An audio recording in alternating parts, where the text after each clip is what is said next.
ಶ್ರುತಿ ಸಂಸ್ಕೃತಿಯಿಂದ ಸ್ವಾಗತವನ್ನು ಬಯಸ್ತಾ. ಸೊ ಇವರೆಲ್ಲರೂ ಕೂಡ ಈಗಾಗಲೇ ತುಂಬ ವಿಷಯಗಳನ್ನ ಹೇಳಿದ್ದಾರೆ, ಹೌದಾ? ಸೊ ನೀವೆಲ್ಲರೂ ಕೂಡ ನಾನು ಒಂದು ಮಾತು ಹೇಳ್ತೀನಿ, ನೀವೆಲ್ಲರೂ ಕೂಡ ನಿಮಗೆ ದಿನಾಲು ಹೊಟ್ಟೆ ಹಸಿವಾಗುತ್ತೆ, ಹೌದಾ? ಬೆಳಗ್ಗೆ ಮಧ್ಯಾಹ್ನ ರಾತ್ರಿ ನೀವೆಲ್ಲರೂ ಊಟ ಮಾಡ್ತೀರಾ. ಅದೇ ಥರನೇ ಸಸ್ಯಗಳು ಕೂಡ ಊಟ ಬೇಕು, ಹೌದಾ? ಸಸ್ಯಗಳು ಅದಕ್ಕೆ ಏನ್ ಮಾಡ್ಬೇಕು, ನಾವು ನೀರನ್ನ ಹಾಕ್ಬೇಕು. ಅದೇ ನಿಮಗೆ ಮೂಸಲ ನೀರು ಹಾಕಿ ಅಂತ ಕೇಳಲ್ಲ, ಹೌದಾ? ನಾವು ಯಾವಾಗಲೂ ಅಷ್ಟೇ ಪ್ರಯೋಗ ಮಾಡಿದ ತಕ್ಷಣ ನಿಮ್ಮ ಒಂದು ಸುತ್ತಮುತ್ತ ನಿಮ್ಮ ಒಂದು ಏನು ಸ್ಕೂಲ್ ಆವರಣದಲ್ಲಿ ಇದೆಯಲ್ಲ ಆ ಗಿಡಗಳಿಗೆ ನೀವೆಲ್ಲರೂ ನೀರು ಹಾಕುವಂತಹ ಅಭ್ಯಾಸವನ್ನ ಬೆಳೆಸ್ಕೊಬೇಕು. ಯಾಕೆ ಬೆಳೆಸ್ಕೊಬೇಕು? ಈಗಾಗಲೇ ಶಿಕ್ಷಕರು ಹೇಳಿದ್ದಾರೆ, ನಮ್ಗೆ ಏನು ಗಿಡಗಳಿದ್ರೆ ದ್ಯುತಿ ಸಂಶ್ಲೇಷಣೆ ಕ್ರಿಯೆ ಕೇಳಿದ್ದೀರಾ? ನೀವೆಲ್ಲ ಓದಿದ್ದೀರಾ, ಹೌದಲ್ಲ? ಏನ್ ಮಾಡುತ್ತೆ ಸಸ್ಯಗಳು?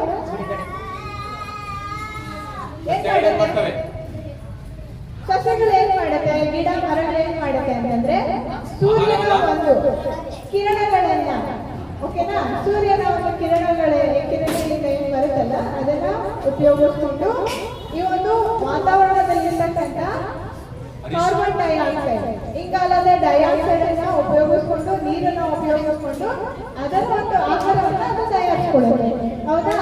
ಈ ಒಂದು ಕ್ರಿಯೆಯಲ್ಲಿ ಅದು ಏನೇನ ಬಿಡುಗಡೆ ಮಾಡುತ್ತೆ?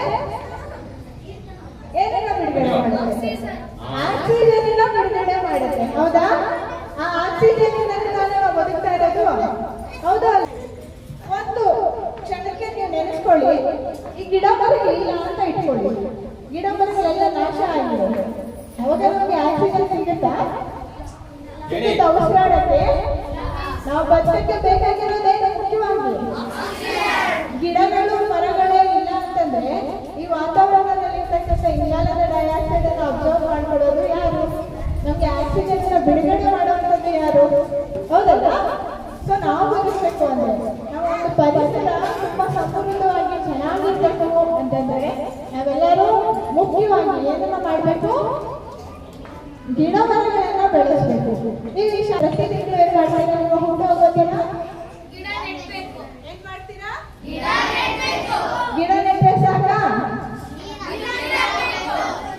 ದಿನಕ್ಕೆ ಎಷ್ಟು ಸಲ ಹಾಕ್ತೀರಾ? ಒಂದು ಸಲ ಹಾಕಿ. ನಿಮ್ಮನ್ನ ನೀವು ಎಷ್ಟು ಪ್ರೀತಿಸ್ತೀರಾ? ನಿಮ್ಮ ತಂದೆ ತಾಯಿನ ನೀವು ಎಷ್ಟು ಪ್ರೀತಿಸ್ತೀರಾ? ಇನ್ಮೇಲಿಂದ ಸುತ್ತಮುತ್ತ ಇರುವಂತ ಗಿಡ ಮರಗಳನ್ನು ಕೂಡ ನೀವು ಅಷ್ಟೇ ಚೆನ್ನಾಗಿ ಪ್ರೀತಿಸ್ಬೇಕು, ಓಕೆನಾ? ಮಾಡ್ತೀರಾ? ಪ್ರೀತಿಸ್ತೀರಾ ಎಲ್ಲರೂ? Very good. ಎಲ್ಲರಿಗೂ ಇವಾಗ ಮಾತು ಹಾಗೂ ಈ ಶಾಲೆಯ ಎಲ್ಲ ಉಪಾಧ್ಯಾಯರಿಗೆ ವಂದನೆಗಳು ಹಾಗೂ ನನ್ನ ಸಹೋದ್ಯೋಗಿಗಳು ಹಾಗೂ ಇರುವಂತಹ ಮುತ್ತು ಮಕ್ಕಳಿಗೂ ಕೂಡ ನನ್ನ ಬೆಳಗಿನ ಶುಭೋದಯಗಳು. ಈ ದಿನ ವಿಶೇಷ ಶುಭಾಶಯಗಳು. ಎಲ್ಲ ನನ್ನ ಚಿನ್ನಾರಿಗೂ ಶುಭಾಶಯಗಳನ್ನು ತಿಳಿಸಿದಾಗ ಇಲ್ಲಿ ವೇದಿಕೆ ಮೇಲೆ ಆಗಮಿಸಿರುವ ಎಲ್ಲ ಗಣ್ಯರಿಗೂ ಮುಗಿಸುತ್ತಾ ಎಲ್ಲರಿಗೂ ಶುಭವನ್ನು ಕೋರುತ್ತಾ ಈ ಪರಿಸರ ದಿನವನ್ನು ಎಲ್ಲ ಕಡೆ ಹಮ್ಮಿಕೊಂಡು ಮಾಡ್ತಾ ಇದ್ದೀವಿ. ಇವತ್ತೊಂದು ದಿನ ಮಾತ್ರ ಮಾಡಿದ್ರೆ ಸಾಲದು, ಪ್ರತಿದಿನ ನಾವು ಹೆಂಗೆ ಊಟ ಮಾಡ್ತೀವೋ ಹಂಗೆ ಆ ಊಟ ಅನ್ನೋದು ಮರಕ್ಕಿಲ್ಲ, ನೀರೇ ಅದಕ್ಕೆ ನೀರು ಹಾಕಿ ಅದನ್ನೇ ಕಾಪಾಡ್ಕೊಂಡು ಬಂದರೆ ಅದೇ ನಾವು ಕೊಡೋ ಊಟ. ಹಾಗಾಗಿ ಪರಿಸರ ಯಾವಾಗಲೂ ಸುರಕ್ಷಿತವಾಗಿರುತ್ತೋ ನಾವು ನಮ್ಮ ಜೀವನ ಕೂಡ ಅಷ್ಟೇ ಸುರಕ್ಷಿತವಾಗಿರುತ್ತೆ. ಈ ಗಿಡ ಮರಗಳು ಏನು ಇಲ್ಲದೆ ಇದ್ರೆ ಪರಿಸರ ಕಲುಷಿತವಾಗಿ ನಮ್ಗೆ ಆಕ್ಸಿಜನ್ ಸಿಗಲ್ಲ. ಆಕ್ಸಿಜನ್ ಇಲ್ಲ ಇದೆ ಕೊರೋನಾ ಟೈಮಲ್ಲಿ ನೋಡಿದ್ದೀರಲ್ಲ ಮಕ್ಕಳು ಟಿವಿಯಲ್ಲಿ. ವಿದ್ಯಾರ್ಥಿಗಳಿಗೆ ನಮಸ್ಕಾರವನ್ನು ತಿಳಿಸ್ತೀನಿ. ಫಸ್ಟು ಇವತ್ತು ಜೂನ್ 5 ವಿಶ್ವ ಪರಿಸರ ದಿನ ಅಂತ. ಇವತ್ತು ಯಾಕೆ ಆಚರಣೆ ಮಾಡ್ತಾರೆ? ಬೇರೆ ದಿನಗಳಲ್ಲೂ ಮಾಡ್ಬೋದಾಗಿತ್ತಲ್ಲ. ಆಗಿನ ಕಾಲದಲ್ಲಿ ವಿಶ್ವಸಂಸ್ಥೆ ಅನ್ನೋದು ಇದನ್ನ ಜಾರಿಗೆ ತಂತು 1972ರಲ್ಲಿ ಅಧಿಕೃತವಾಗಿ ಘೋಷಣೆ ಮಾಡ್ತು. ಯಾಕೆ? ಅವತ್ತು ಪರಿಸರ ತುಂಬಾನೇ ನಾಶ ಆಗಿತ್ತು. ಈ ಒಂದು ಕಾರಣದಿಂದ ಹವಾಮಾನದಲ್ಲಿ ತುಂಬಾ ಬದಲಾವಣೆ ಅನ್ನೋದು ಬಂದಿತ್ತು. ಈ ಕಾರಣದಿಂದ ವಿಶ್ವಸಂಸ್ಥೆ 1972ರಲ್ಲಿ ಇದನ್ನ ಜಾರಿಗೆ ತಂತು. 1974ರಿಂದ ಇದನ್ನ ಜಾರಿಗೆ ತಂತು. ಆವತ್ತಿಂದ ಇವತ್ತಿನವರೆಗೂ ಜೂನ್ 5 ವಿಶ್ವ ಪರಿಸರ ದಿನ ಅಂತ ಆಚರಣೆ ಮಾಡ್ತೀವಿ. ನಮ್ಮ ಶಾಲೆಯಲ್ಲಿ ಬೆಳಗಿನ ಪ್ರಾರ್ಥನಾ ಅವಧಿಯಲ್ಲಿ ತಿಳಿಸಿದಂತೆ ಅತಿ ಮುಖ್ಯವಾಗಿ ವಿಚಾರ ತಿಳಿಸೋದೇನೆಂದರೆ ನಮ್ಮೆಲ್ಲರ ಜೀವಕ್ಕೆ ಆಶ್ರಯಾಗಿ ನಿಂತಿರುವಂತಹ ಪರಿಸರ.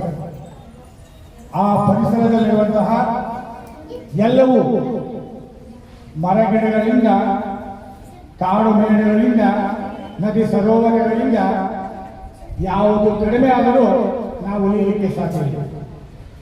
ಇರುವಂತಹ ಲಕ್ಷಾಂತರ ಕೋಟಿ ಜೀವಕೋಶಗಳಲ್ಲಿ ಅತಿ ಮುಖ್ಯವಾಗಿ ಆ ಪರಿಸರದಲ್ಲಿ ಬೆಳಿಬೇಕಾದ್ರೆ ಒಂದಕ್ಕೊಂದು ಕೊಂಡಿ ಇದ್ದಂತೆ. ಯಾವ ಕೊಂಡಿ ಕಲಿಸಿದರೂ ಯಾವುದೇ ಪ್ರಾಣಿಯ ಜೀವ ಉಳಿಯಲಿಕ್ಕೆ ಸಾಧ್ಯ ಇಲ್ಲ.